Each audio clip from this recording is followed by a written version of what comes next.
తాజాగా చూసుకున్నట్లయితే కక్ష సాధింపు రాజకీయాలకు కూటమి ప్రభుత్వం పాల్పడుతుందని చెప్పేసి చాలా మంది నుంచి ఒక వాదన వినిపిస్తుంది. దాని మీద మీ అభిప్రాయం ఏంటి? ఒకటి, కక్ష సాధింపు చేయాల్సిన అవసరం కూటమి ప్రభుత్వానికి లేదు. కూటమి ప్రభుత్వం ఎల్లప్పుడూ ప్రజాపక్షం. ఎందుకంటే ఈరోజు మనం చూస్తే ఆంధ్రప్రదేశ్ రాష్ట్రంలో ఇంతకుముందు గతంలో ఎన్నడూ ఇవ్వని మెజారిటీ ఈరోజు కూటమి ప్రభుత్వానికి ప్రజలు ఇచ్చారు.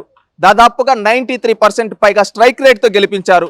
175 స్థానాలుంటే 164 స్థానాలు ప్రజలు ఇచ్చారంటే ప్రజలు ఏ విధంగా ఈ ప్రభుత్వాన్ని ఆదరించారో మీరు చూడొచ్చు.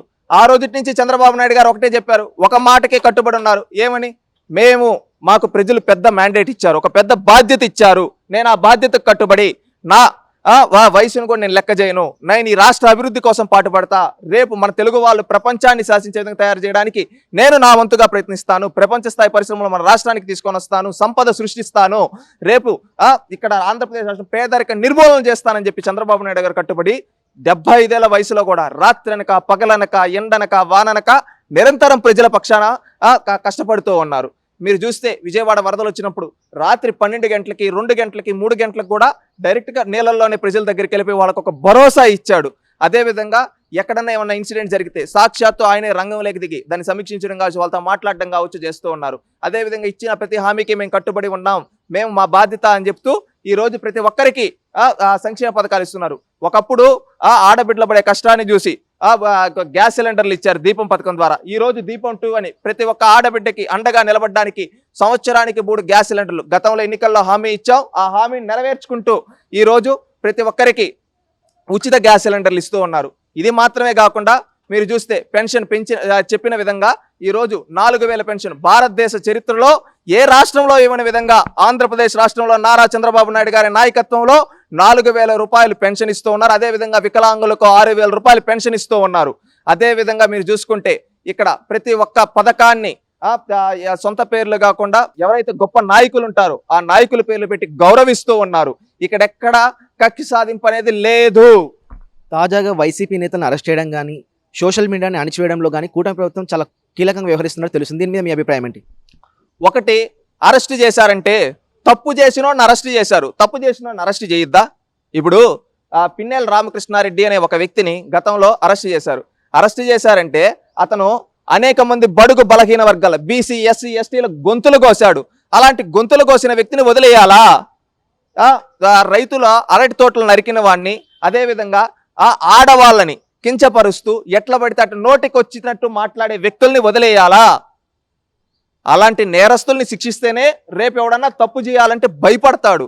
ఆ విధంగా తప్పు చేసిన వాళ్ళని అరెస్ట్ చేశారు, అంతేగాని చట్టాన్ని ఉల్లంఘించి ఎవరిని అరెస్ట్ చేయలేదే. ఒకప్పుడు జగన్మోహన్ రెడ్డి చేశాడు కక్ష సాధింపులు, అక్రమ అరెస్టులు, ఇవన్నీ. ఈరోజు కూటమి ప్రభుత్వం ఎక్కడా అలాంటివి చేయటం లేదు.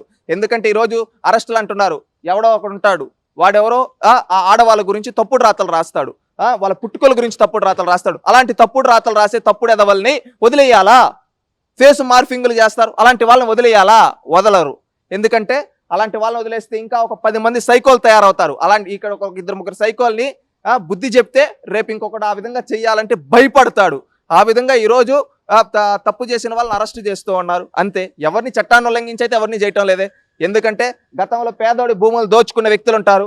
అలాంటి పేదోడి భూములను దోచుకున్న వ్యక్తిని వదిలేయమంటారా? పేదోడి భూమిని దోచుకునే వ్యక్తిని వదిలేయమంటారా? వాడిని వదిలేస్తే వాడు ఇంకా తయారు చేస్తారు, ఇంకొకటి తయారై ఇంకొకటిని పేదోడి భూములు దోచుకున్న అలాంటి పేదోడి భూములు దోచుకునేవాడిని శిక్షిస్తే భయం ఉంటుంది.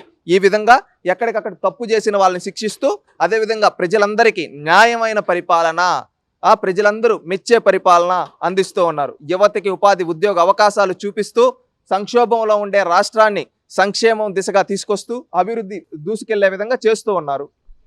కూటమి ప్రభుత్వం పూర్తి స్థాయిలో ప్రజారంజక పాలన సాధిస్తుందా, సాధించలేదు అనుకోవచ్చా రానున్న 5 నెలలు? ఒకటి, గత 6 నెలలుగా మీరు చూస్తే ప్రతి క్షణం ప్రజాపక్షం నిలబడ్డారు. ఈరోజు లోకేష్ గారు నిరంతరం ప్రజా దర్బార్లు కావచ్చు, అదేవిధంగా ప్రజలందరికీ అవైలబిలిటీ, ఎక్కడైనా ఎవరైనా ఆన్లైన్లో నాకు ఈ సమస్య ఉందన్నా అంటే చాలు ఆ సమస్యకు పరిష్కారం చూపించే దిశగా ముందుకెళ్తూ ఉన్నారు. అదేవిధంగా చంద్రబాబు నాయుడు గారు అయితే ప్రతి ఒక్క శాఖని సమీక్షిస్తూ పునర్వైభవం తీసుకొని వచ్చే దిశగా పనిచేస్తూ ఉన్నారు. ఎందుకంటే గతంలో అన్ని శాఖల్ని సంక్షోభం లేక నెట్టేశాడు జగన్మోహన్ రెడ్డి. ఈరోజు చంద్రబాబు నాయుడు గారు అక్కడ ఏమేమి అవకతవకలు జరిగాయి వాటన్నిటిని సరిదిద్దుతూ రాష్ట్రంలో ప్రజలు మనకు ఒక బాధ్యత ఇచ్చారు, మనం వీళ్ళకి న్యాయం చేయాలి అనే ఉద్దేశంతో 24 గంటలు నిరంతరాయంగా ప్రజల కోసం పనిచేస్తూ ఉన్నారు. అలాగ పనిచేసే వ్యక్తి ఈ దేశ చరిత్రలో ఇంకొక నాయకులు లేడంటే అతిశయోక్తి కాదు. ఎందుకంటే ఆయన ప్రజాపక్షాన ప్రజల కోసం పాటుపడుతూ పనిచేస్తూ ఉన్నాడు. ఇంకా మీరు చూస్తే ఇక్కడ అనేక మంది మంత్రులు కావచ్చు, ఎమ్మెల్యేలు కావచ్చు, అందరూ ప్రజల కోసం పనిచేస్తూ ఉన్నారు. ఈరోజు ఎవరైనా ఒక తప్పులు చేసినా చంద్రబాబు నాయుడు గారు వాళ్ళని హెచ్చరిస్తూ ఉన్నారు. మనం ప్రజలకి కట్టుబడి ఉండాలి, ప్రజలకు అవకాశం ఇచ్చింది మనం సేవ చేయడానికి అని చెప్పి ఆయన చేస్తున్నారు. ఈరోజు ఉచిత ఇసుక కావచ్చు, అదేవిధంగా ల్యాండ్ టైటిలింగ్ యాక్ట్ రద్దు కావచ్చు, పెన్షన్ల పెంపు కావచ్చు, అదేవిధంగా పాఠశాల విద్యా వ్యవస్థల ప్రక్షాళన కావచ్చు, ఈ విధంగా చెప్పుకుంటూ పోతే ఈ 6 నెలల కూటమి ప్రభుత్వంలో ఎన్నో ప్రజా విజయాలు ఉన్నాయి. అదేవిధంగా రానున్న రోజుల్లో కూడా చంద్రబాబు నాయుడు గారు ఇంకా ఉత్సాహంగా ముందుకెళ్తారు. లోకేష్ గారు కూడా ఇంకా ఉత్సాహంగా పనిచేస్తూ రాష్ట్రాన్ని ముందుకు తీసుకొని వెళ్తారు. సంక్షోభంలో ఉన్న రాష్ట్రాన్ని ఇప్పుడు సంక్షేమ అభివృద్ధి రానున్న 5 ఏళ్లలో ఖచ్చితంగా భారతదేశంలో ఒక మంచి స్థానంలో నిలబెడతారని మేము భావిస్తూ ఉన్నాం. ఎన్నికలకు ముందు కూటమి ప్రభుత్వం సూపర్ 6 పథకాలను తీసుకురావడం జరిగింది. అవి ఇంకా పూర్తి స్థాయిలో అమలు కాలేదు. దాని మీద మీ అభిప్రాయం ఏంటి? ఒకటి, సూపర్ 6లో ఉచిత గ్యాస్ ఇస్తా అన్నారు, ఇచ్చారు. ఆల్రెడీ మీరు చూస్తే ఇక్కడ అమ్మఒడి తల్లికి వందనం కావచ్చు, ఈ తల్లికి వందనానికి కూడా దాదాపుగా బడ్జెట్లో కేటాయింపులు చేయడం జరిగింది. అదేవిధంగా ప్రతి ఒక్క పథకానికి ఉచిత బస్సుకి క్యాబినెట్ సబ్ కమిటీ వేయడం కావచ్చు, అదేవిధంగా రైతులకి అన్నదాత సుఖీభవ కింద దానికి బడ్జెట్లో కేటాయింపులు చేయడం కావచ్చు. ఈ విధంగా చూసుకుంటే ఇంటింటికి తాగునీరు జల్ జీవన్ మిషన్ ద్వారా ఆ కార్యక్రమానికి శ్రీకారం చుట్టడం కావచ్చు. ఈ విధంగా చూసుకుంటే ప్రతి ఒక్కటి ఏవైతే సూపర్ 6 అని చెప్పారో ఒకటి కట్టుబడి బడ్జెట్ కేటాయించడం, దానికి తగిన పనుల్ని మొదలు పెట్టడం జరిగింది ఆల్రెడీ వచ్చిన 6 నెలల్లోనే. ఎందుకంటే గతంలో జగన్మోహన్ రెడ్డి సంక్షోభంలోకి నెట్టేసినా ఈరోజు వచ్చిన వెంటనే అవి ఏవి చూపించి ఆపకుండా, ఏ పథకాన్ని ఆపకుండా అన్ని పథకాలు కంటిన్యూ చేస్తూ ఈరోజు చేస్తూ ఉన్నారు. రేపు భవిష్యత్తులో ఇంకా అద్భుతంగా చేస్తారు, ఇంకా కావాల్సిన అరువులను ఇంకా పెంచి ముందుకెళ్తారని భావిస్తూ ఉన్నాం. గతంలో వైసీపీ ప్రభుత్వం అమరావతిని రాజధాని నిర్లక్ష్యం చేయడం కానీ, పోలవరం ప్రాజెక్టు నిర్లక్ష్యం చేయడం కానీ, ఆ వచ్చిన నిధులను కూడా పక్కదారి మళ్లించడం కానీ జరిగింది. మరి ఈసారి కూటమి ప్రభుత్వం ఎంత మేరకు దాన్ని అభివృద్ధి సాధిస్తుంది అనుకోవచ్చు? ఒకటి, పోలవరం అంటే సోమవారం అనే విధంగా ఈరోజు సోమవారాన్ని పోలవరంగా మార్చారు చంద్రబాబు నాయుడు గారు. ఎందుకంటే రివ్యూలు చేయడం కావచ్చు, ఆ పోలవరం ప్రాజెక్టు కట్టుబడి ఇప్పుడు కేంద్రం నుంచి మనకు కావాల్సిన 12,000 కోట్లు ఎంతో అయితే ఉన్నాయో నిధులు వాటన్నిటిని తీసుకొని రావడం కావచ్చు. గతంలో జగన్మోహన్ రెడ్డి 5 ఏళ్ళ నిర్లక్ష్యం వల్ల డయాఫ్రమ్ వాళ్ళు దెబ్బతినడం కావచ్చు, ఇవన్నీ జరిగి ఆ పనులు కూడా జనవరిలో మొదలుపెట్టి వచ్చి డిసెంబర్కి అంతా కంప్లీట్ చేస్తామని చెప్పడం జరిగింది.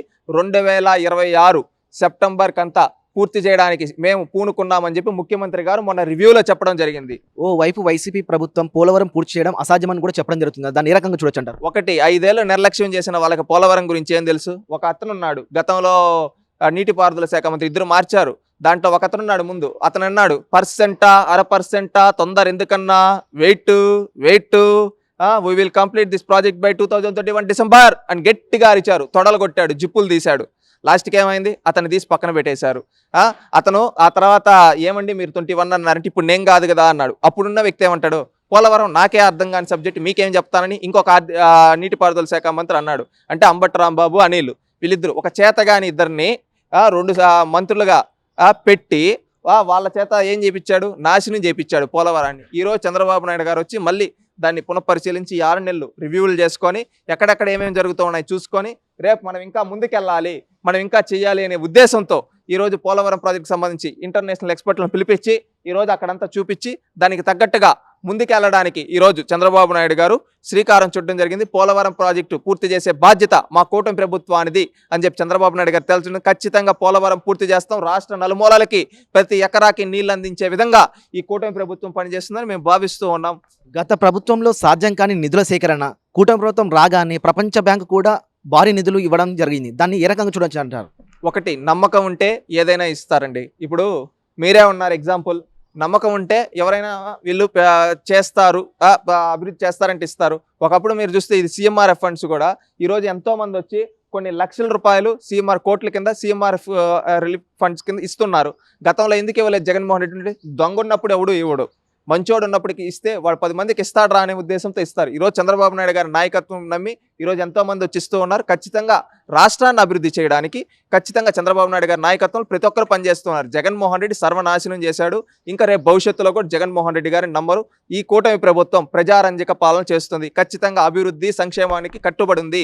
ఈ చంద్రబాబు నాయుడు గారి లక్ష్యం ఒకటే, అనేక పరిశ్రమలు తీసుకొని వచ్చి రాష్ట్రం నలుమూల ప్రతి ఒక్క జిల్లాని ఒక్కొక్క హబ్గా మార్చాలి. ఇప్పుడు శ్రీకాకుళం జిల్లాది ఒక టైప్ ఉంటుంది, అనంతపురం జిల్లాది ఉంటుంది. ఇప్పుడు ముఖ్యంగా సోలార్ని తీసుకొని వచ్చి మన కర్నూలు లాంటి ప్రాంతాల్లో పెడితే డెవలప్ అవుతుంది. అదేవిధంగా సెమీ కండక్టర్స్ కావచ్చు, వీటిని కర్నూలుకు ఓర్వకల్లుకు తీసుకొని వస్తూ ఉన్నారు. అదేవిధంగా తిరుపతి దాంట్లో దగ్గర ఎలక్ట్రానిక్ పరంగా అభివృద్ధి చేస్తూ ఉన్నారు. అదేవిధంగా వైజాగ్ దగ్గర ఏమంటే మనం చూసుకుంటే వైజాగ్ ప్రాంతంలో ముఖ్యంగా అనేక ఐటీ కంపెనీలు తీసుకొని వస్తూ ఉన్నారు. ఈ రోజు ఏంటంటే రాష్ట్రంలో ఉండే రీసోర్సెస్ను ఉపయోగించుకొని ఈ రోజు మనకు చూసుకుంటే శ్రీకాకుళం నుంచి నెల్లూరు వరకు ఒక తీర ప్రాంతం ఉంది. ఈ తీర ప్రాంతాన్ని అభివృద్ధి చేయొచ్చు. అదేవిధంగా కోస్టల్ లైన్ని డెవలప్ చేస్తే రాష్ట్రం ఈ రోజు భారతదేశంలో ఎక్కడా లేని విధంగా మన ఆంధ్రప్రదేశ్లో కోస్టల్ లైన్ ఉంది, దాన్ని డెవలప్ చేస్తాం. టూరిజంగా మనం శ్రీకాకుళం అరసవల్లి కాడ నుంచి మొదలు పెడితే అనంతపురంలో లేపాక్షి వరకు ఎన్నో విధంగా టూరిజం డెవలప్ చేయొచ్చు. ఈ విధంగా చూసుకుంటే ఒక టూరిజం హబ్గా, ఒక కోస్టల్ లైన్ హబ్గా, అదేవిధంగా ఒక ఎలక్ట్రానిక్ హబ్గా, ఒక హార్టికల్చర్ హబ్గా, ముఖ్యంగా రాయలసీమలో ఈరోజు డ్రిప్ ఇరిగేషన్ ఇచ్చి పండిస్తే కొన్ని లక్షల కోట్లు ఆదాయం వచ్చే విధంగా రైతుల్ని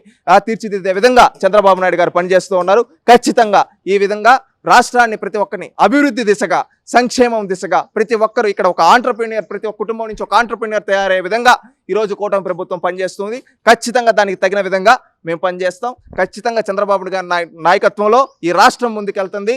గతంలో 5 ఏళ్ల రాక్షస పాలనపై ఈరోజు శ్రీరాముడి పాలన వచ్చిన విధంగా ఈరోజు ప్రజలందరూ భావిస్తూ ఉన్నారు. ఖచ్చితంగా ఈ ప్రభుత్వం ఇది మంచి ప్రభుత్వం అని ప్రజలందరూ అంటూ ఉన్నారు. Please subscribe to Leo news for more videos.